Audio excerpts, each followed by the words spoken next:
नमो तस्स भगवतो अरहतो सम्मा सम्बुद्धस्स। इति पिसो भगवा अर्हं सम्मा सम्बुद्धो विद्याचरण संपन्नो सुगतो लोकविदु अनुत्तरो पुरीस धम्म सारथी सत्था देव मनुस्सानम बुद्धो भगवाति। नमो बुद्धाय। आषाढ़ी पूर्णिमा धम्मचक्र प्रवर्तन दिवस के उपलक्ष्य में आज मैं आपको एक्सप्लेन करूंगा धम्मचक्र प्रवर्तन सूत्र, जो कि संयुक्त निकाय के दूसरे भाग में दिया हुआ है।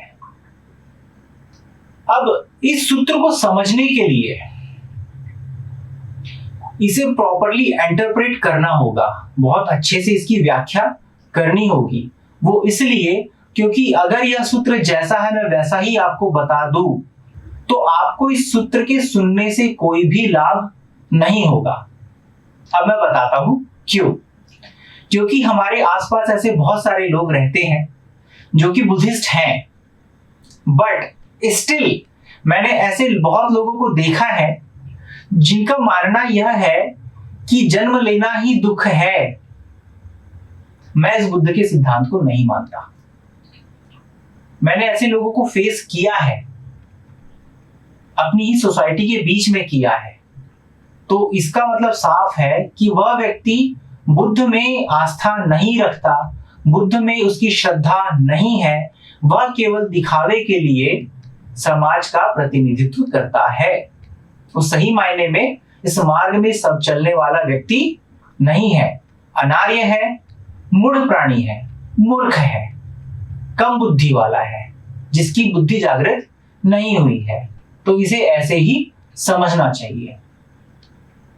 अब क्योंकि बात यहाँ पर धम्मचक्र प्रवर्तन के दिवस की हो रही है, तो पहले हम ये जान लेते हैं कि धम्मचक्र प्रवर्तन दिवस के दिन एक्चुअल में हुआ क्या था। तो इसे हम कुछ ऐसे शुरू करते हैं कि आप में से अक्सर ज्यादातर लोग यह जानते हैं कि सिद्धार्थ गौतम ने ज्ञान की प्राप्ति करी थी। उसके लगभग कुछ समय बाद उन्होंने पंचवर्गीय भिक्षुओं को धम्म देशना दी थी, यानी कि मुक्ति का मार्ग जो है बताया था, दुख से मुक्ति का मार्ग बताया था। क्योंकि जब सिद्धार्थ गौतम मुक्ति के मार्ग में लगे हुए थे, दुख से मुक्त होने वाली अवस्था को कैसे प्राप्त किया जाए उसकी खोज कर रहे थे, तब उनका साथ देने वाले 5 उनके साथी और थे। तो जब तक कि सिद्धार्थ गौतम कठिन तपस्या कर रहे थे, उन्होंने खाना छोड़ दिया, शरीर का पूरा टोटल ध्यान देना छोड़ दिया, एक्सट्रीम लेवल पर चले गए, उनका शरीर सूख कर काटा हो गया, तब तक कि उनको ज्ञान की प्राप्ति नहीं हुई। लेकिन उनके साथी क्या समझ रहे थे कि ये सही प्रैक्टिस है। और जब सिद्धार्थ गौतम ने उस मार्ग को त्याग दिया, कठिन तपस्या वाली, तो उनके साथियों ने उनका साथ छोड़ दिया। उन्होंने बोला कि ये जो सिद्धार्थ गौतम है वो तो पथभ्रष्ट हो चुका है, हम इसका साथ नहीं देंगे। बट सिद्धार्थ गौतम ने कोई गिला शिकवा नहीं किया, उन्हें जाने दिया और उन्होंने अपनी प्रैक्टिस जारी रखी। उन्होंने भोजन लेना शुरू किया, अपने शरीर का ख्याल रखा और इस तरीके से मध्यम मार्ग में चलकर ज्ञान की प्राप्ति करी, निर्वाण की प्राप्ति करी, सारे दुखों से मुक्त हो गए। अब जब उनको ज्ञान की प्राप्ति हुई तो उनके मन में आया कि मुझे जो ज्ञान प्राप्त हुआ है वो मैं इस संसार में अगर लोगों को बताऊं तो वो नहीं समझेंगे। क्यों नहीं समझेंगे? क्योंकि लोगों का माइंडसेट ही ऐसा नहीं है।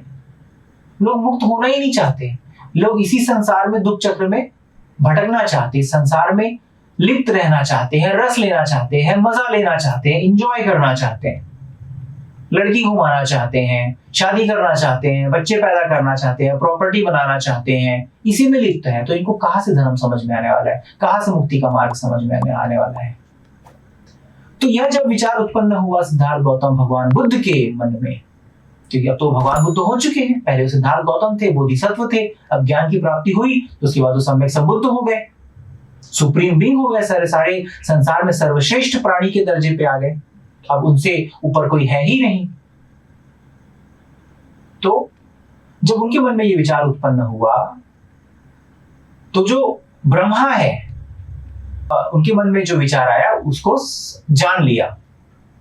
तब ब्रह्मा ने आकर के रिक्वेस्ट करी सम्यक संबुद्ध से कि भगवान ऐसा ना करे, संसार में ऐसे भी लोग हैं जो मुक्त होना चाहते हैं, अपने दिव्य चक्षु से एक बार देखे तो सही।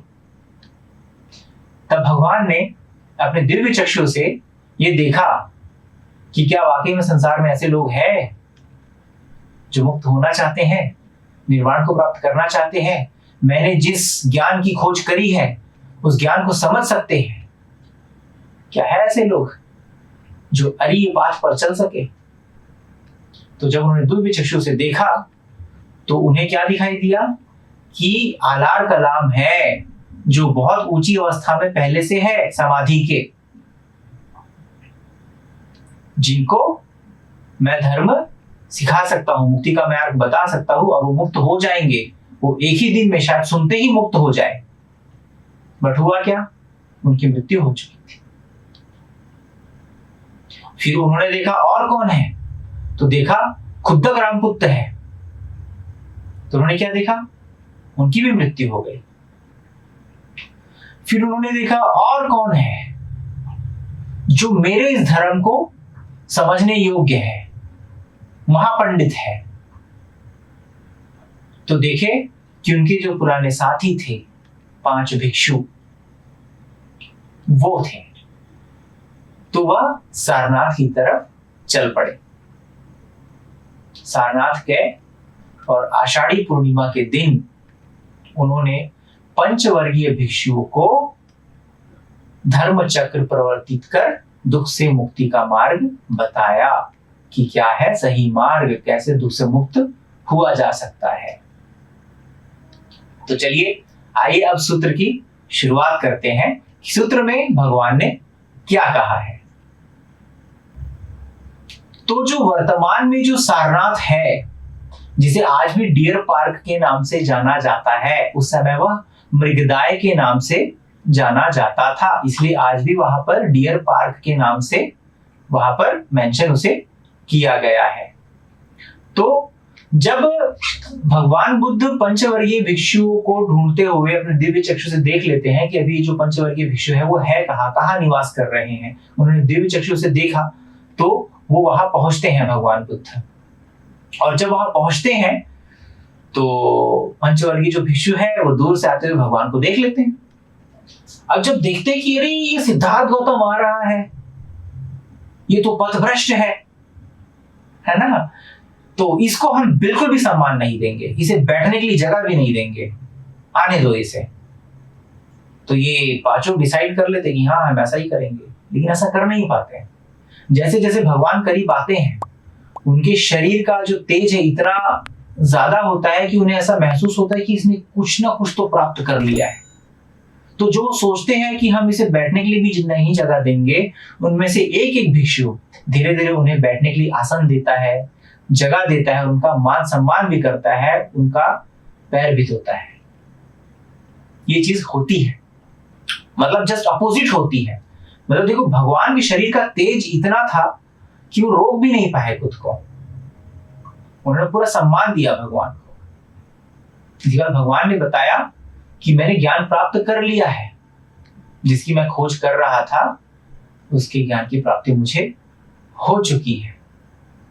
तब भगवान ने बताया, क्या बताया कि भिक्षुओं, जो भिक्षु है, जो प्रवज्जित है, उनको 2 अंतों के पाथ में नहीं चलना चाहिए, मतलब 2 मार्ग का सेवन नहीं करना चाहिए। अभी 2 मार्ग का सेवन क्या है, एक है कि देखो ये जितनी भी हमारी इंद्रियां है ना, ये आंख है, ये नाक है, ये जीभ है, ये कान है, ये स्किन है और ये मन है, ठीक है।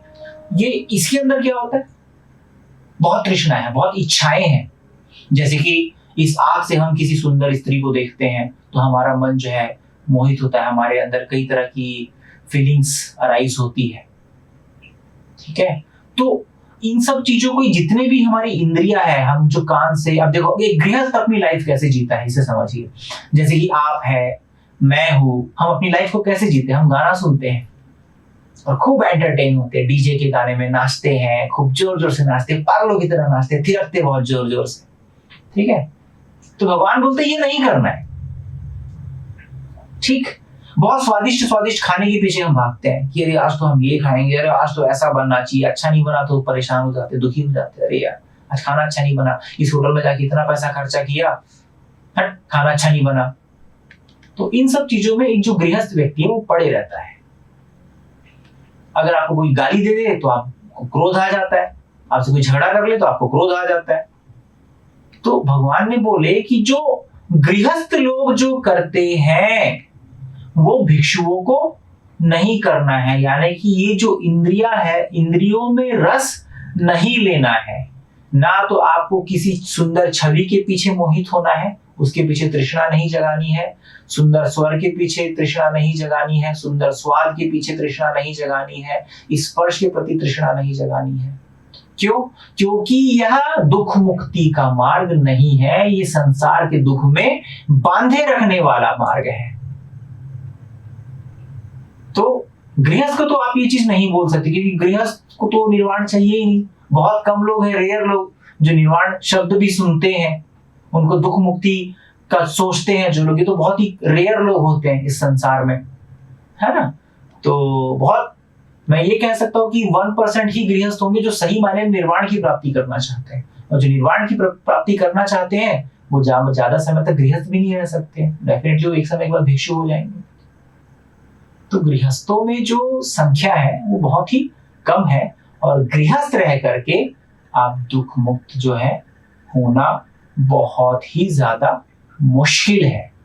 गृहस्थ होते हुए अगर आप मुक्त होना चाहते हैं तो आपको वैसा जीवन शैली अपनाना पड़ेगा, इंद्रियों के लोभ से, मोह से आपको छूटना पड़ेगा, वैसी लाइफ स्टाइल आपको बनानी पड़ेगी। और गृहस्थ जीवन में ये बहुत ही ज्यादा कॉम्प्लिकेटेड होता है, हम नहीं कर पाते, बाधाएं बहुत ज्यादा आती हैं। तो भगवान ने यही कहा कि भिक्षुओं, ये इंद्रियों के सुख में आपको रत नहीं रहना है, इससे आप दुख से मुक्त की अवस्था को प्राप्त नहीं हो सकते। ये पहला हो गया। अब दूसरा क्या है? बोले आपको कठिन तपस्या में भी नहीं करना है।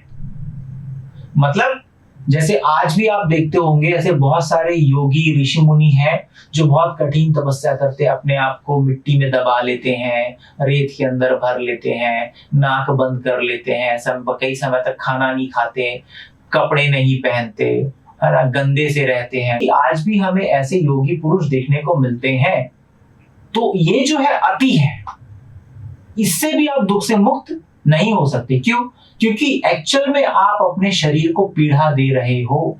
जब आप खुद ही सुखी नहीं हो तो आप दुख मुक्त कैसे होगे? भाई आपको दुख मुक्त होने के लिए पहले खुद सुखी रहना पड़ेगा। तो कैसे सुखी रहोगे? मन से सुखी रहोगे। मन को अपने वैसा डेवलप करोगे, वैसे प्योर करोगे, वैसा परिवर्तित करोगे, तब आप दुख मुक्त की अवस्था को प्राप्त कर सकोगे। तो क्या बोले, अति में भी नहीं जाना है, अपने इंद्रियों में रम भी नहीं होना है, बहुत ज्यादा एंटरटेन भी नहीं करना है अपने इंद्रियों को, और अपने शरीर को, अपने मन को अति में भी लेके नहीं जाना है कि भाई खाना ही नहीं खाऊंगा, है ना, पानी नहीं पीऊंगा, मैं सिर्फ तपस्या करूंगा, खूब भगवान का नाम जपूंगा। तो ऐसा कुछ नहीं होने वाला, कोई मुक्ति नहीं मिलने वाली है आपको। तो भगवान ने यही बताया कि एक भिक्षु को जो गृहस्थ नहीं है, जो गृहस्थ जीवन को त्याग चुके हैं, उनको ये दो मार्ग में नहीं चलना चाहिए। एक तो कि आप इंद्रियों को एंटरटेन नहीं करोगे, इसमें रस नहीं लोगे, है ना, ज्यादा गाना वाना नहीं सुनोगे, ये सारी चीजों से, जो गृहस्थ धर्म जो होते हैं वो सारे धर्मों से आप दूर रहोगे। ठीक है, सेक्स जैसी चीज से दूर रहोगे, क्योंकि ये तो आपको संसार में बांधने के लिए ना। एक व्यक्ति शादी क्यों करता है? संसार अपना बनाने के लिए, कि मेरी प्रॉपर्टी को चलाने वाला कोई हो, है ना, मेरा जीवन साथी कोई हो, मेरे बुढ़ापे में मेरा कोई सहारा हो, इसलिए वो शादी करता है। तो इससे आप अपना संसार बढ़ा रहे हो, आप दुखों से मुक्त नहीं हो सकते, आप संसार को नष्ट नहीं कर सकते अपने। ठीक है, तो दूसरा ये है कि आप अति में जाओगे तो भी नहीं हो सकता, क्योंकि खुद ही दुख मुक्त नहीं हो पाओगे। तो ये सारी चीजें दोनों पाथ में नहीं चलना है बोले। अब इसके पहले कि हम आगे बढ़े, मैं आपको ये बताना चाहूंगा कि आर्य क्या होता है और अनार्य क्या होता है। इसको हम बहुत अच्छे से समझ लेते हैं क्योंकि सूत्र में इन शब्दों का प्रयोग हुआ है। अब देखिए, आज के परिप्रेक्ष्य में हम आर्य का मतलब क्या समझते हैं कि हमारे भारत देश में जो आर्यंस आए, ठीक है, जो ब्राह्मण आए वो आर्यंस है। सो ऐसा नहीं है। बुद्ध काल में या बुद्ध काल से पहले भी आर्य का अर्थ होता था जो व्यक्ति इन इंद्रिय सुख में रत नहीं रहता, धर्म के मार्ग में चलता है, प्रकृति के सत्य धर्म को समझता है, इस प्रकृति के सत्य धर्म के अनुसार अपने जीवन को ढालता है, वह व्यक्ति आर्य होता है, वही व्यक्ति ब्राह्मण होता है। ठीक है। अब अनार्य कौन है? जो गृहस्थ व्यक्ति है, जो धर्म को नहीं समझता। अब देखो, गृहस्थ में भी आर्य हो सकते हैं अगर वो धर्म के रास्ते पर चल रहे हैं, तो ऐसा है। तो आर्य कब होगा? सबसे पहले तो इस चीज को समझो। एक होता है कि आर्य मार्ग में एक व्यक्ति होता है, यानी कि कम से कम जब तक कि आप पहली अवस्था को प्राप्त नहीं कर लेते दुख मुक्ति के, यानी कि सोतापन्न की अवस्था को कम से कम प्राप्त नहीं कर लेते, तब तक कि आप आर्य नहीं होते। उसके पहले सारे के सारे जो है कॉमन पीपल्स है, जिसे मूर्ख व्यक्ति भी कहा जाता है। मूर्ख व्यक्ति क्यों कहा जाता है? क्योंकि आर्य सत्य से परिचित नहीं है, ये संसार दुख है इसे ऐसा नहीं समझता, इसमें रस लेता है, तो व्यक्ति मूर्ख की श्रेणी में आता है। फिर चाहे वो कोई ही भी क्यों ना हो, चाहे फिर वो बहुत बड़ा ज्ञाता ही क्यों ना हो, बहुत बड़ा साइंटिस्ट ही क्यों ना हो, लेकिन वो संसार को ऐसे लगता है कि भाई संसार सुख है ना, इसमें तो बहुत इंजॉय करने के लिए है, तो व्यक्ति एक्चुअल में बुद्धिमान होते हुए भी मूर्ख है, उसे ये एक्सेप्ट कर लेना चाहिए। तो भगवान बोलते हैं कि भिक्षुओं, मैंने इन दो अंतों का त्याग करके जो दुख मुक्ति का अवस्था प्राप्त किया है, जो मार्ग खोजा है, वह मध्यम मार्ग है। यानी कि ना तो आपको बहुत ज्यादा सुख भोग में रहना है, काम भोग में रत नहीं रहना है, दूसरा अति में भी नहीं जाना है, अपने शरीर को अपने मन को पीड़ा भी नहीं देनी है। तो आप पीड़ा भी नहीं दे रहे हैं और अति सुख में भी नहीं जा रहे, तो बीच का मार्ग क्या है? बोले यह जो बीच का मार्ग है वही है आर्य अष्टांगिक मार्ग। अभी आर्य अष्टांगिक मार्ग जो है ये संस्कृत वर्ड है, अब इसे पाली में कैसे बोलेंगे? तो यह है अरिय अष्टांगिको मग्गो। ठीक है, मतलब कि 8 अंगों वाला अरिय मार्ग। अभी अरिय का अर्थ क्या होता है इसे अच्छे से पहले समझ लेते हैं, वरना आप सोचेंगे कि अरे यार, जो व्यक्ति, मैंने जैसा भी थोड़ी देर पहले बताया कि जो व्यक्ति धर्म के अनुसार अपना जीवन यापन करता है ना, प्रकृति के नियम के अनुसार अपना जीवन यापन करता है, वो आर्य है। वो तो है ही, लेकिन प्रकृति के नेचर को जब वो समझ जाता है कि भाई ये जो प्रकृति है इसका एंड रिजल्ट जो क्या है वो दुख है, इसमें सारी चीजें क्या है, चेंज होने वाली है, कुछ भी हमेशा के लिए नहीं रहने वाला। तो इस समझ से, है ना, इसमें दुख है, ये सारी समझ से जब वो त्याग के मार्ग में चलता है, दुख मुक्ति के मार्ग में चलता है, तो धीरे धीरे त्याग करता है, इस सांसारिक सुख का त्याग करता है, इंद्रिय में भोग का, काम भोग का त्याग करता है, तो वह व्यक्ति अरिय होने के मार्ग में होता है। और जब वो किसी एक अवस्था को प्राप्त हो जाता है तो वो अरिय होता है। तो जब तक कि वो त्याग के मार्ग में नहीं है तब तक कि वो अरिय नहीं होगा, चाहे वो कितना भी बड़ा ज्ञाता हो, कितना भी बड़ा एस्ट्रोलॉजर हो, कितना भी बड़ा ब्राह्मण पंडित हो, वो अरिय नहीं है। तो इसलिए हमें यह भी समझ लेना चाहिए कि हमें जैसा पढ़ाया जाता है इतिहास में कि आर्य लोग आए, मतलब जो ब्राह्मण आए आर्य, तो वो आर्य है, ऐसा नहीं है। आर्य मतलब होता है, ये दोनों वर्ड्स में क्या है, थोड़ा सा कंफ्यूजन हो सकता है, लेकिन एक्चुअल में बुद्ध धर्म में जो आर्य की बात हुई है, जो आर्य की बात हुई है, वो आर्य कुछ ऐसा ही है कि जो दुख मुक्ति के मार्ग में लगा हुआ है वही व्यक्ति आर्य है, अन्यथा कोई दूसरा व्यक्ति आर्य नहीं है। फिर वो किसी भी वर्ण से हो सकता है, कोई कुंभी हो सकता है, कोई माली हो सकता है, कोई भी हो सकता है, कोई जूता सिलने वाला भी हो सकता है, कोई भी अरिय हो सकता है। तो इसे हमें बहुत गंभीरता से अच्छे से समझना चाहिए। तो भगवान यहां बोलते हैं कि मैंने जो मार्ग ढूंढा है वो मध्यम मार्ग है, और वो है अरिय अष्टांगिको मग्गो। तो इस अरिय अष्टांगिको मग्गो में क्या क्या आता है, अब इसके लिए तो हमें एक अलग से वीडियो बनाना पड़ेगा, उसको हम किसी और वीडियो में बताएंगे, बट इसमें क्या क्या शामिल है वो मैं आपको बता देता हूं। तो इसमें सबसे पहला जो आता है वो है सम्मा दिट्ठी, यानी कि सम्यक दृष्टि, यानी कि सही समझ, सही धारणा। ठीक है, कि यह संसार कैसा है, कैसे दुख उत्पन्न होता है, इसकी सही सही समझ, तभी दिव्य आपका जो चक्षु है वो उत्पन्न होगा, विजडम आई ओपन होगी। कैसे होगी? जब आप संसार के ट्रू लॉ ऑफ नेचर को, तिलक्षण को सही सही समझेंगे, जैसा है वैसा समझेंगे, संसार के इस स्वभाव को समझेंगे कि इस संसार में हम एग्जिस्ट कैसे करते हैं, एग्जिस्टेंस क्यों है, किन 3 कारणों से है, वो तिलक्षण है। जब तिलक्षण को अच्छे से समझेंगे तो आपका जो है विजडम आई ओपन होगा, प्रज्ञा चक्षु उत्पन्न होगा। तो वही है आपकी सही समझ, सही धारणा, वही है सम्मा दिट्ठी। तो ये पहला हो गया। दूसरा हो गया सम्मा संकल्पो, यानी कि सही संकल्प। सम्मा संकल्पो सम्यक संकल्प, ठीक है। तो संकल्प लेता है, किस चीज का संकल्प लेता है? इस मार्ग में चलने का संकल्प लेता है, अरे मार्ग में चलने का संकल्प लेता है, गलत संकल्प नहीं लेता, अरे मार्ग में चलने का संकल्प लेता है, ठीक है। तो ये जो हो गया, ये प्रज्ञा का क्षेत्र हो गया। प्रज्ञा उत्पन्न होना बहुत जरूरी। जब तक कि आपके अंदर प्रज्ञा नहीं है, आपका विजडम आई ओपन नहीं हुआ है, आप अरे पाथ पे आ ही नहीं सकते, चलेंगे ही नहीं कभी। तो उसके लिए पहले आपको अच्छे से समझना पड़ेगा जो 3 कैरेक्टरिस्टिक ऑफ दिस वर्ल्ड है, ये आपको बहुत अच्छे से तिलक्षण को समझना पड़ेगा। उसके बाद ही आपका जो है प्रज्ञा चक्षु उत्पन्न होकर के आप इस पाथ में, अरे अष्टांगिक मार्ग में आ सकेंगे, उसके बिना नहीं आ सकते। तभी आपका निर्वाण का जो डोर है वो ओपन होता है, उससे ही, उसके पहले नहीं होता, ठीक है। तो सम्मा दिट्ठी, सम्मा संकल्पो, ये जो है प्रज्ञा का पार्ट है। उसके बाद आते हैं प्रज्ञाशील, है। शील जो है एक्चुअल में आर्य अष्टांगिक मार्ग जो है 3 भाग में हम इसे विभाजित करके समझते हैं। विभाजित है नहीं, लेकिन इसे ऐसा हम समझते हैं। कैसा? प्रज्ञाशील समाधि। तो प्रज्ञा सबसे पहले आता है ना। अब शील में क्या क्या है इसे समझते हैं। तो शील में है सम्मा वाचा, यानी कि सम्यक वचन, यानी कि सही आपका वचन होना चाहिए। आप जो बोलते हो वो सही होना चाहिए, किसी को हर्ट करने वाला नहीं होना चाहिए। जैसे क्या है, हम अक्सर अपनी धारणाएं लोगों को थोपने की कोशिश करते हैं, है ना, अपने अनुसार लोगों को चलाना चाहते, तो वैसी हम बातें बोलते हैं। जैसे कि हमारे देश में भी बहुत सारी समस्याएं हैं धर्म को लेकर के, तो खासकर बहुत ज्यादा राजनीति है, तो हम अक्सर अपनी चीजें थोपना चाहते हैं लोगों को, तो ये दुख को बढ़ाता है। देखो मतलब देश में कितना टेंशन वाला माहौल हो जाता है इन सारी चीजों से। तो आपको सम्यक वचन बोलना है, किसी को हर्ट नहीं करने वाला शब्द। जैसे हमारे देश का संविधान है वो कैसे बनाया गया, सेक्युलर कंट्री है ना। सारे जो धर्म के लोग हैं, जो संप्रदाय के लोग हैं, उनको अपना प्रतिनिधित्व करने का अधिकार दिया है संविधान ने। तो हम उसके विपरीत चलते, उसके विपरीत राजनीति करते, तो हमारे इस देश में इस तरह का कलह है। तो अगर हम इस चीज को सही तरीके से समझेंगे तो हमारे देश में ऐसा कलह भी नहीं होगा। तो ये जो है सम्मा वाचा पर आपको पूरा ध्यान रखना है कि ऐसा कोई वचन नहीं बोलना है जिससे आप खुद की भी हानि करें और दूसरों की भी हानि करें। किसी को आपको हर्ट नहीं करने वाला वचन बोलना है, ऐसा है। अब उसके बाद शील में ही एक और जो पार्ट है वो है सम्मा कम्मंतो, यानी कि सम्यक कर्मांत, यानी कि सही कर्म।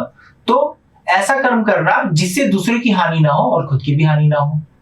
ठीक, ये चीज समझ गए। इसमें 5 शील आते हैं, इसका आपको पूरा ध्यान रखना पड़ेगा, ठीक है। ये जो मैं 3 जो सेक्शन बताऊंगा अभी शील के, सम्मा वाचा, सम्मा कम्मंतो, अब जो नेक्स्ट है वह है सम्मा आजीविका, ठीक है। तो सही तरीके से आपको अपनी आजीविका का जो है साधन तय करना चाहिए।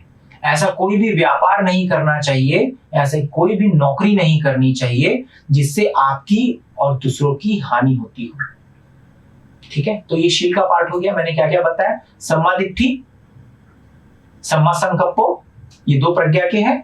फिर हम शील में आ रहे तो क्या हुआ, सम्मा वाचा, सम्मा कम्मंतो और सम्मा आजीविका। अब इसके बाद नेक्स्ट आते हैं हम समाधि के पार्ट में। तो इसमें क्या क्या है, इसमें भी आपको 3 सेक्शन मिलेंगे। तो इसमें 3 क्या क्या है, सम्मा व्यायाम, यानी कि अब यहाँ पे व्यायाम की बात हो रही तो एक्सरसाइज वाली बात नहीं होगी, अपने शरीर का ध्यान रखो, खूब एक्सरसाइज करो, खूब जिमिंग करो, ये ऐसा वाला नहीं है। जब सम्मा व्यायाम की बात हो रही है तो यहाँ पर मन की बात हो रही है कि आपको अपने मन को कैसे परिशुद्ध करना है, उसका व्यायाम करना, मतलब कि मन का व्यायाम करना है, उसकी प्रैक्टिस करनी है। तो इस तरीके से ये सम्मा व्यायाम होता है। अब इसमें आता है फिर नेक्स्ट सम्मा सती, ठीक है। तो इसे सम्यक स्मृति भी बोलते हैं। तो सम्मा सती मतलब क्या है? सही सही जागरूकता, मतलब सही तरीके से देखना चीजों को, उसके विपरीत नहीं देखना, मतलब जिस चीज का जैसा स्वभाव है उसे वैसे ही देखना, उसके विपरीत नहीं देखना। जैसे कि ये जितना भी संसार है इसमें परिवर्तन होता है, इसे ऐसे ही जानना, ऐसे ही समझना, दैट इज सम्मा सती, मतलब फोकस्ड होना। सती मतलब फोकस्ड होना चीजों के प्रति, ये भी समझिए, ठीक है। फिर नेक्स्ट है सम्मा समाधि, ये लास्ट है, ठीक है। तो ये जो है समाधि में 3 है, और इधर शील में 3 है, और प्रज्ञा में 2 है। ये हो गया आर्य अष्टांगिक मार्ग, इसी को भगवान ने मध्यम मार्ग बोला है। तो इसमें बहुत ज्यादा आप अपने सेंसुअल प्लेजर को एंटरटेन नहीं करते हैं, बहुत ज्यादा इंद्रिय सुख में नहीं रहते हैं, दूसरा आप अति में भी नहीं जाते हैं। अब आगे भगवान कहते हैं कि भिक्षुओं, दुख आर्य सत्य है। तो बोले कि दुख क्या है? दुख आर्य सत्य है। अब क्या दुख है इसे समझते, तो बोले कि जन्म ही दुख है, ठीक। क्यों जन्म ही दुख है? बोले क्योंकि जब जन्म होगा इस संसार में तो दुख चक्र में आप ऐसे ही पड़ जाओगे, क्योंकि आपका जन्म होगा तो आपके शरीर का बुढ़ापा भी आएगा, ठीक। तो बोले बुढ़ापा भी दुख है, ठीक है। अब बूढ़े होंगे तो बीमारियां भी होगी, तो बोले बीमारी भी दुख है। बोले अब बीमार हुए तो मरना भी पड़ेगा, तो बोले मरना भी दुख है। तो बोले शोक करना दुख है, अब जैसे हमारे आसपास कोई ऐसी घटना घट जाती है तो हम शोक करते हो, तो वो भी दुख है ना। तो इस तरह की सारी चीजें जो है ये दुख है। अब बोले कि हम जो चाहते हैं, हम जो मन से चाहते हैं कि ये चीज हमें मिल जाए, वो चीज जब हमें नहीं मिलती तो वो भी दुख है, ठीक है। तो इसमें शरीर के दुख की तो बात करी कि शरीर में जो परिवर्तन हो रहे हैं, जन्म से आपका शुरू हो गया, श्रृंखला शुरू हो गई दुख की, तो क्या हुआ? बुढ़ापा आया, बुढ़ापा दुख हुआ, ठीक है। आप किसी बूढ़े व्यक्ति से पूछना कि कैसा है जीवन, बोले कि बुढ़ापा तो सबसे बुरा है, सबसे ज्यादा दुख तो बुढ़ापे में ही है, ना बच्चे साथ देते ना शरीर साथ देता, ठीक है। तो बुढ़ापा सबसे बड़ी परेशानी, सबसे बड़ा दुख, ठीक है। अब इसमें आगे बढ़ तो बीमारी भी हो रही है, ठीक है, आपको कई तरह की परेशानियां भी झेलनी पड़ रही है। अब सबसे बड़ा जो है वो मन का क्षेत्र है कि आप जिस चीज को पाना चाहते हो वो चीज आपको नहीं मिलती। उदाहरण के तौर पे जैसे आप किसी व्यक्ति से प्रेम करते हैं, आप उसे पाना चाहते हैं, अगर आप उसे खो दे तो आपको ऐसा लगेगा अरे मेरी जिंदगी बेकार हो गई। ऐसा बहुतों के साथ होता है, अक्सर जो लोग प्रेम में होते हैं उनके साथ ये स्थिति होती है, वो किसी और के साथ सुखी रह भी नहीं पाते, ये सारी चीजें होती है। तो ये मन का है दुख, शरीर का दुख है और मन का दुख है। तो हमारा जो शरीर का निर्माण हुआ है ये ऐसा ही हुआ है, माइंड और मैटर से, यानी कि भव से मिल करके और मन से मिल करके, ये दोनों से मिल करके हमारे शरीर का निर्माण हुआ है। तो दोनों में दुख है, शरीर नश्वर है तो इसका दुख है, मन में जो इच्छा जो हमारी जागती है उसकी हमारी इच्छा की पूर्ति नहीं होती तो वो हमें दुख जो है झेलना पड़ता है। तो इसलिए भगवान ने कहा कि जो दुख है वो यूनिवर्सल ट्रूथ है, हर प्राणी को, हर सत्य को, हर सत्व को, हर देव को दुख होता है। तो इस लोक में सभी जगह दुख जो है वो होते हैं, कहीं भी सुख नहीं है, क्योंकि इच्छा सभी के अंदर जागती है, ऐसा है, ठीक। तो इस तरीके से जो दुख है वो आर्य सत्य है, यूनिवर्सल ट्रूथ है। अब दूसरा क्या बोले कि दुख समुदय आर्य सत्य है। अब दुख समुदय क्या है? दुख का कारण, ठीक है, ये भी आर्य सत्य है। तो क्या है दुख का कारण? बोले तो बोले ये जो तृष्णा हमारे मन में जागती है, ठीक है, जो इच्छाएं हम जो उत्पन्न करते हैं कि मुझे ये चाहिए, मुझे इससे शादी करनी है, मुझे तो ऐसा बच्चा चाहिए, मेरा बच्चा ये बनना चाहिए, मेरा बच्चा वो बनना चाहिए, अरे मैं तो खूब पैसा कमाऊंगा, ये जो इच्छा है ये दुख का कारण है। क्यों दुख का कारण है? क्योंकि जब हमारी इच्छा की पूर्ति नहीं होती तब हमें दुख उत्पन्न होता है। तो देखो शरीर का दुख अलग है, लेकिन सबसे यहां जो इंपॉर्टेंट है वो मन के दुख की बात हो रही है। कि क्या बात हो रही है? कि अगर इच्छा की पूर्ति नहीं होती तो दुख होता है, ठीक है। तो इच्छा ही दुख का कारण है, बोले भगवान। इच्छा ही नहीं होगी तो आप दुखों से मुक्त हो गए ना। तो इच्छा को काटना है यहां पर, ठीक है। तो बोले दूसरा आर्य सत्य आपको समझ में आया कि इच्छा जो है ना, वो क्या है, लोक में बार बार घुमाने वाली है, पुनर्भव कराने वाली है, पुनर्जन्म कराने वाली है। जब तक कि आपके मन में इच्छा रहेगी आपका पुनर्जन्म होते रहेगा, क्योंकि इच्छा की पूर्ति नहीं हो रही है, आप संतुष्ट नहीं हो रहे हो, है ना, आप इच्छा के चक्रव्यूह में पड़े हुए हो, तो बार बार जन्म जो है होता है। हमारा जो मन है दूसरे शरीर को ग्रहण करता है। जब यहाँ पर पुनर्जन्म की बात हो रही है तो बिल्कुल भी कंफ्यूज नहीं होना है, कि जब पुनर्जन्म की बात होती है तो लोग अक्सर ये समझते हैं कि आत्मा ने जन्म लिया। ऐसा बुद्धिज्म में बिल्कुल भी नहीं है। यहाँ पर पुनर्भव की बात होती है, लेकिन कई जगह अक्सर पुनर्भव शब्द का प्रयोग किया जाता है इंसान को इजीली समझाने के लिए, लेकिन एक्चुअल में पुनर्भव है, क्योंकि जो मन है वो शरीर को ग्रहण करता है, और ये जो शरीर है ये भौतिक शरीर है, इसे भव कहा गया है, जो 4 तत्वों से बना हुआ है। कौन से 4 तत्वों से बना हुआ है? तेज, वायु, जल और ठोस, यानी कि हम इसे और कॉमन शब्दों में समझे तो अग्नि, वायु, जल और धरती ऐसा समझ सकते हो। जो धरती का जो फॉर्म बोलते हैं ऐसा नहीं, इसका मतलब ये नहीं कि हमारे शरीर के अंदर धरती है, पानी है, ये चीज नहीं है, इसके तत्व है, मतलब इन क्वालिटी से मिलकर के बना हुआ है। जैसे जो खून है ना हमारे शरीर में, वो भी पानी ही है, वो पानी के फॉर्म में है एक तरीके से देखा जाए। हम जो सांस लेते हैं, है ना, हम ऑक्सीजन लेते हैं ना, तो वो वायु है, हमारे शरीर के अंदर गैस भी उत्पन्न होती है ना, तो ये सब वायु का प्रकार है। अब हमारे पेट के अंदर गर्मी भी, तेज भी उत्पन्न होता है। हमारा जो शरीर है बाहर से तो हमें नॉर्मल लगता है, लेकिन शरीर के अंदर बहुत गर्मी है, तो तेज है इसके अंदर, है ना। तो क्या हुआ, वायु है, जल है, ठोस पदार्थ है। अब ठोस पदार्थ क्या, देखो ये जो स्किन है हमारी, है, ये ठोस पदार्थ है।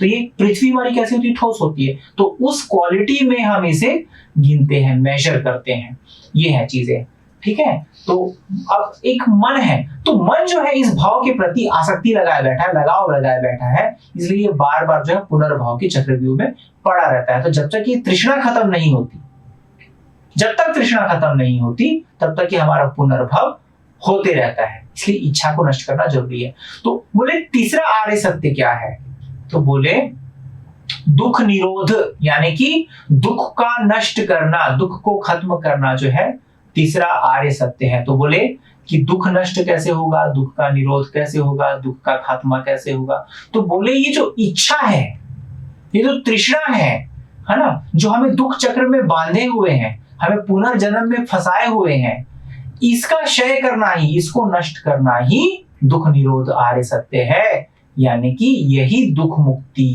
का जो है कारण है। यानी कि इच्छा आपकी खत्म हो जाएगी, आप संसार के ट्रू लॉ ऑफ नेचर को समझ जाएंगे, तो आपका जो है, जब आप समाधि में पहुंचोगे, आर्य सत्य के दर्शन कर लोगे, तो आप जो है सारे दुखों से मुक्त हो जाओगे। आपके अंदर से जो तृष्णा जो है, संसार के प्रति जो तृष्णा है, मोह माया है, वो खत्म हो जाएगी। क्यों? क्योंकि आप इस संसार के सत्य को समझ जाएंगे कि ये संसार जो है कैसा है, ठीक है, इसमें कुछ भी स्थिर नहीं है, इसमें कुछ भी रस लेने योग्य नहीं है, इसमें कुछ भी सुख नहीं है, ये केवल दुख है, ठीक है। क्योंकि इस संसार में प्रत्येक चीज का एंड रिजल्ट है वो दुख ही है, वो दुख में बदल जाता है, क्योंकि कोई भी चीज परमानेंट नहीं है ना, सब बदल जाती है। अब परमानेंट नहीं, चलो वहां तक तो ठीक है, लेकिन टेम्पररी भी कैसी, कि आपकी इच्छा के विपरीत परिवर्तन होता है इसमें। जब इच्छा के विपरीत परिवर्तन होता है तो भाई दुख तो हुआ ना। अब उदाहरण के तौर पे आपको कोई लड़की पसंद आ गई, है ना, पसंद आई, आपने उससे शादी कर ली, भाई 4 दिन बाद वो लड़की मर गई, तो आपको दुख होगा ना। तो आपका जो सुख था, जो आपको इस सुंदर स्त्री को देख करके प्रेम जागा था, है ना, आपने उसको पा लिया, विवाह कर लिया, ठीक है, तब तक कि आप सुखी थे, जब वो मर गई तो दुखी हो गए। तो सुख भी जो है वो दुख में परिवर्तित हो जाता है, इसलिए इस संसार को दुख चक्र भगवान ने कहा, और यही आर्य सत्य है। तो चतुर्थ आर्य सत्य क्या है, बोला ये जो दुख से मुक्ति का जो मार्ग है, आर्य अष्टांगिको मग्गो, आर्य अष्टांगिक मार्ग, मध्यम मार्ग जो है, यही दुख से मुक्ति का मार्ग है, और यही चतुर्थ आर्य सत्य है, यूनिवर्सल ट्रुथ है। केवल इस पर ही चल करके, इसे ही फॉलो करके आप सारे दुखों से मुक्त हो सकते हो। इसके विपरीत किसी भी मार्ग पर चलकर आप दुखों से मुक्त नहीं हो सकते, अरहत पद को प्राप्त नहीं कर सकते, निर्वाण प्राप्त नहीं कर सकते। तो यहां पर आपको 4 आर्य सत्य समझ में आए। तो ये 4 आर्य सत्य सुनने के बाद, ठीक है, भगवान ने क्या बताया कि भिक्षुओं, मैंने कई तरह से प्रयत्न किया, कई तरह से प्रैक्टिस करी, दुख से मुक्ति का मार्ग खोजा, 12-13 प्रकार से प्रैक्टिस करी। मैंने कई तरह से इस मध्यम मार्ग को टेस्ट किया। ऐसा नहीं कि बस मैंने एक तरीका अपनाया और बस मैं दुख से मुक्त हो गया और मैंने मान लिया, ऐसा नहीं है। भगवान ने इस चीज को कई तरीके से टेस्ट किया। उदाहरण के तौर पे जैसे कोई साइंटिस्ट होता है ना, तो वो जब कोई प्रोडक्ट जो इजाद करता है तो वो देखता है, वो कई तरीके से उस पर एक्सपेरिमेंट करता है कि मैं अगर ये चीज करूँ तो क्या ये चीज बनेगी, अगर इधर से दूसरी चीज करूँ तो क्या ये चीज बनेगी, तो कौन कौन सी चीजें हैं जो यहाँ पर लेकर के जाती है। तो बोले कई तरह की प्रैक्टिस किए तो उन्होंने उनको यही मार्ग दिखा, केवल यही मध्यम मार्ग मिला, आर्य अष्टांगिक मार्ग, जो दुख से मुक्ति का मार्ग है। दूसरा कोई मार्ग जो है वो दुख से मुक्ति की तरफ लेकर के नहीं जाता, निर्वाण की तरफ लेकर के नहीं लेके जाता। यही कारण है। तो क्या बोले भगवान कि आज से पहले जब तक कि मुझे ज्ञान की प्राप्ति नहीं हुई थी, मैंने 12-13 तरीके से टेस्ट किया, तो मैंने इसी मध्यम मार्ग को पाया और यही ज्ञान प्राप्ति का मार्ग था। और ऐसे ही मैंने ज्ञान प्राप्त किया, काफी टेस्ट, काफी परीक्षण करने के बाद तो मुझे इससे ज्ञान की प्राप्ति हुई। और जब तक कि मैंने ये चीज कंफर्म नहीं कर ली थी, मैंने यह घोषणा नहीं की कि मैंने ज्ञान प्राप्ति कर ली है, मैं सम्यक संबुद्ध हो चुका हूं। ठीक, ये चीज, यह ज्ञान प्राप्ति होने के बाद, कई तरह से टेस्ट करने के बाद ही मैंने घोषणा करी कि मैंने ज्ञान की प्राप्ति कर ली है, मैं निर्वाण को प्राप्त हूं, मैं अरहत हूं, मैं सम्यक संबुद्ध हूं, मैंने सम्यक संबोधि की प्राप्ति कर ली है। तो भगवान ने आगे क्या कहा कि भिक्षुओं, मुझे जब तक कि ज्ञान की प्राप्ति नहीं हुई थी, इसके पहले मैंने आज तक ये नहीं सुना कि जो दुख है वो आर्य सत्य है, दुख का कारण आर्य सत्य है। ठीक है, दुख का निवारण आर्य सत्य है। ठीक है, दुख से मुक्ति का मार्ग जो है वह आर्य सत्य है। ये मुझे पहले ऐसा कभी भी सुनने में नहीं आया। तो जब भगवान बुद्ध ने धर्म चक्र प्रवर्तित कर भिक्षुओं को देशना दी, आर्य सत्य बताया, समझाया, तो उसके बाद जो है, जो भूमि में रहने वाले देवता थे, उन्होंने भगवान की इस वचन को सुना और वो मैसेज कई लोगों तक जो है पहुंचता चला गया। यानी कि कई लोग, अभी हम क्या है, यहाँ पृथ्वी लोक में रहते हैं, हमें सिर्फ मनुष्य देखने को मिलते हैं और जानवर देखने को मिलते हैं, बाकी दूसरे भी सत्व होते हैं जिसे हम देख नहीं सकते। तो ये जो है भगवान का वचन, जो भगवान ने धर्म चक्र को प्रवर्तित किया, तो जो भूमि में रहने वाले देवता है, उन्होंने यहाँ पर इस बात को फैलाया, बताया सारे देवताओं को कि भगवान जो है तथागत सम्यक संबुद्ध, उन्होंने धर्म चक्र को प्रवर्तित किया है, आर्य सत्य को बताया है। तो ये स्वर गूंज करके धीरे धीरे ऊपर की लोक, ब्रह्म लोक तक चला गया। ठीक है, मतलब संसार में जितने भी लोग हैं वहां पर एक कंपन हुआ, क्योंकि भगवान ने धर्म चक्र को प्रवर्तित किया है। जो अब तक लोगों के पास धर्म नहीं था, दुख से मुक्ति का मार्ग नहीं था, अब वो भगवान ने लोगों को बताया है, पंचवर्गीय भिक्षुओं को बताया है। तो अब यहाँ से द्वार खुल गए हैं लोगों के दुख मुक्ति के। तो बहुत प्रकाश से जो है सारे लोग में प्रकाश फैल जाता है। ये चीज है। अभी कहानी आपको बड़ी अजीब लग रही होगी कि यार ये कैसी बातें कर रहा है ना, ऐसी तो चमत्कार वाली बात कर दे रहा है, देवता वाली बात कर दे रहा है। तो बात यह है कि आपको इसे गहराई से समझना होगा कि हम ही केवल मात्र ऐसे सत्व या प्राणी नहीं है जो इस संसार में एग्जिस्ट करते हैं। ऐसे बहुत सारे प्राणी हैं जो हम आंखों से देख नहीं सकते, लेकिन वो एग्जिस्ट करते हैं। अपने कर्मों के द्वारा प्रत्येक सत्व का अलग अलग लोकों में जन्म होता है, वो भाव को ग्रहण करते हैं। अब जब ये स्वर जो है सारे लोकों में फैल गया, कंपन हो गया, तब तथागत भगवान सम्यक संबुद्ध ने कहा कि कौंडन्य ने जान लिया। उन पंचवर्गीय भिक्षुओं में एक भिक्षु का नाम कौंडन्य था। वो समाधि में काफी परिपक्व थे।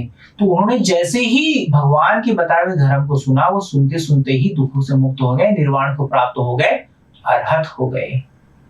तो धर्म चक्र प्रवर्तन सूत्र में भगवान ने आर्य सत्य जो है वह पंचवर्गीय भिक्षुओं को बताया, मार्ग बताया। कौन सा? आर्य अष्टांगिको मग्गो, आर्य अष्टांगिक मार्ग बताया। तो अब आपको ये बहुत गहराई से समझने की जरूरत है कि ये जो है उन्होंने पंचवर्गीय भिक्षुओं को बताया जो ऑलरेडी बहुत ज्यादा परिपक्व थे, समाधि में, धर्म के मार्ग में, वो ऑलरेडी खोज पे लगे हुए थे। लेकिन अगर एक आम व्यक्ति को धर्म समझना है तो उसे कैसे समझाया जाएगा? अब आपको कोई डायरेक्टली आर्य सत्य बताए तो ऐसा नहीं होने वाला है कि आप एकदम दुखों से मुक्त हो जाओगे या आप सोतापन्न अवस्था को प्राप्त कर लोगे, ऐसा नहीं होने वाला है। उसके लिए आपको बहुत ही बेसिक फाउंडेशन के तरीके से इसे समझना पड़ेगा। एक्चुअली सारी चीजें जो है ये आर्य सत्य में ही है, सब कुछ आर्य सत्य में है, बस इसे बहुत ही इजी वे में समझना पड़ता है। तो मैं थोड़ा सा यहाँ पर आपको जो है रिलेट करके बताता हूँ, ठीक है? इसे बहुत गहराई से समझना। सबसे पहले मैं आपको तिलक्षण समझाता हूँ। तिलक्षण में क्या है? अनिच्च, दुख, अनक्त, ये जो तीन है ये जो है कैरेक्टरिस्टिक है। मतलब इन तीन कारणों की वजह से हम इस संसार में एग्जिस्ट करते हैं, यही ट्रू लॉ ऑफ नेचर है, ठीक है? तो अनिच्च क्या है? अनिच्च को समझिए कि हमारी इच्छा के विपरीत जब कोई घटना घटती है वो अनिच्च है, और अनिच्च है इसलिए दुख है, ठीक है? मैंने बताया था आपको दुख आर्य सत्य, तो दुख आर्य सत्य में क्या बताया था कि जाति ही दुख, ठीक है? जन्म दुख है, बुढ़ापा दुख है, बीमारी दुख है, हमारा जो प्रिय व्यक्ति है उससे बिछड़ जाना दुख है, अप्रिय से मिल जाना दुख है। यानी कि हम जिसे पसंद नहीं करते वो अगर हमारे करीब आ जाए तो दुख है ना?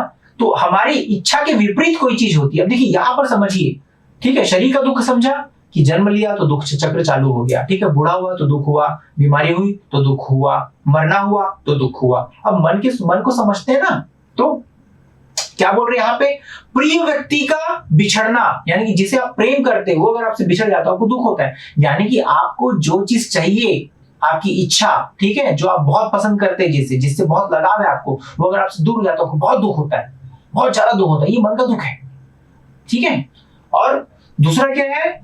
अप्रिय व्यक्ति का मिलना, लेकिन मतलब जिस व्यक्ति को आप पसंद नहीं करते वो आपके पास आए तो आपको बहुत दुख होता है, चिड़चिड़ाहट पैदा होती है ना? तो यही है तिलक्षण में जो अनिच्च जो किरदार प्ले करता है वो यही है कि इच्छा के विपरीत, यानी कि इच्छा के विपरीत कोई घटना घटती है वही अनिच्च है, यानी कि अनिच्छा। इसे इस वे में थोड़ा सा आप समझ सकते हैं, है ना? तो इच्छा के विपरीत कोई घटना घटना वो दुख को उत्पन्न करती है ना? दुख आपको तभी होगा जब आपकी इच्छा के विपरीत कोई घटना घटेगी। अगर आप चाहते कि आप सदा जवान रहे और आप सदा जवान रहोगे तो आपको दुख नहीं होगा, ठीक है? आप चाहोगे कि आपको बीमारी ना हो तो आपको दुख नहीं होगा। आप अगर बीमार नहीं पड़ोगे तो दुख नहीं होगा ना? आप जिस व्यक्ति को पसंद करते हो, बहुत प्रेम करते हो, उससे आपकी शादी हो जाए तो आपको दुख नहीं होगा, ठीक है? अगर आपकी इच्छा के अनुसार ये संसार चलता रहे तो आपको दुख नहीं होगा। लेकिन दिक्कत ये है भाई कि हमारी इच्छा के अनुसार ही संसार चलता ही नहीं है, इसका अपना एक स्वभाव है। हमें इसके स्वभाव को समझना चाहिए। क्या समझना चाहिए? कि ये जो संसार है इसमें सारी चीजें परिवर्तनशील है, ये क्षण प्रति क्षण जो है बदल रहा है, हम खुद बदल रहे हैं, हमारा शरीर बदल रहा है, हमारा मन बदल रहा है। अब मन कैसे बदलता है? जैसे हम छोटे थे तो हम जो बच्चे थे वो कैसी चीज की जिद करते कि पापा खिलौना लेके दो, खिलौना नहीं लेके दिए तो रोने लग जाते, चॉकलेट लेके दो, नहीं लिए तो रोने लग जाते। अब बड़े होने के बाद इंसान किस चीज के लिए रोता है?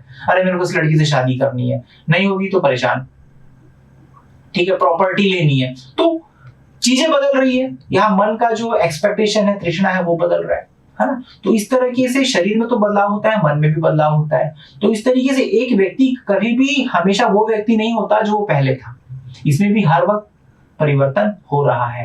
अब दुख कब जनरेट हो रहा है यहाँ पे? जब इच्छा के विपरीत परिवर्तन हो रहा है। अगर आप चाहो कि आपके चेहरे में कोई खराबी ना हो, पिंपल्स ना आए, है ना, आप कभी बूढ़े ना हो, ये तो पॉसिबल ही नहीं ना, होता है, शरीर है, उसका स्वभाव है। कोई भी परेशानी होगी, सिस्टम गड़बड़ाएगा तो प्रॉब्लम्स आएगी।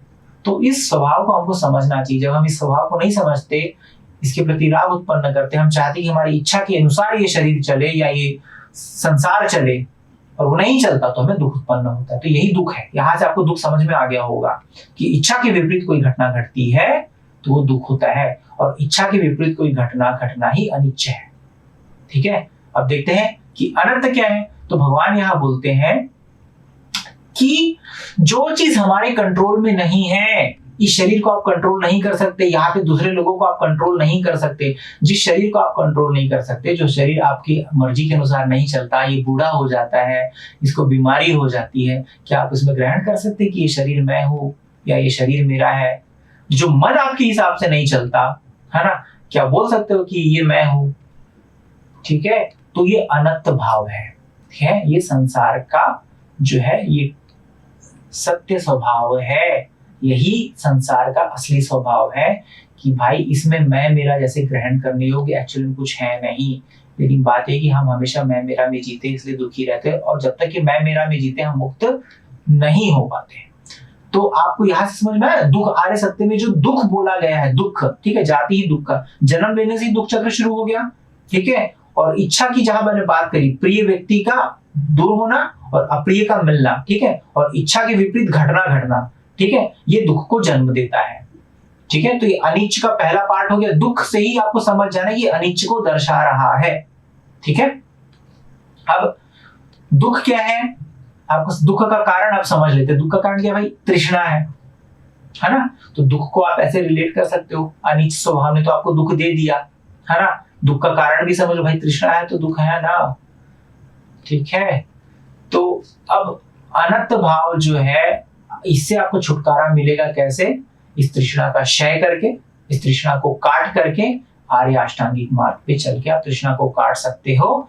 ये जो आप मैं मेरा ग्रहण करते हो इस शरीर में, ठीक है, ये शरीर मैं हूँ, इस शरीर के अंदर मेरी आत्मा है, ये आत्मा का भाव जब खत्म हो जाएगा तब आप दुखों से मुक्त हो जाओगे और आर्य अष्टांगिक मार्ग में चलना होगा इसके लिए, और आप दुखों से मुक्त हो जाओगे।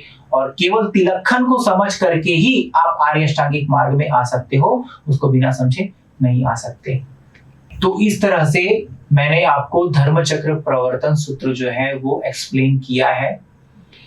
अगर आपको कोई भी डाउट होगा तो आप मुझे बताइए, कमेंट करिए, मैं आपके सवालों का जवाब देने की पूरी कोशिश करूंगा। बट मैं चाहता हूं कि आप धर्म को सही तरीके से समझें, गलत तरीके से ना समझें। तो क्वेश्चंस करें, क्वेश्चंस बहुत जरूरी है, क्योंकि क्वेश्चंस नहीं होंगे तो सोल्यूशन नहीं निकलेगा ना, ठीक। चलिए, तो इस तरह से धर्म चक्र प्रवर्तन सूत्र की समाप्ति हुई।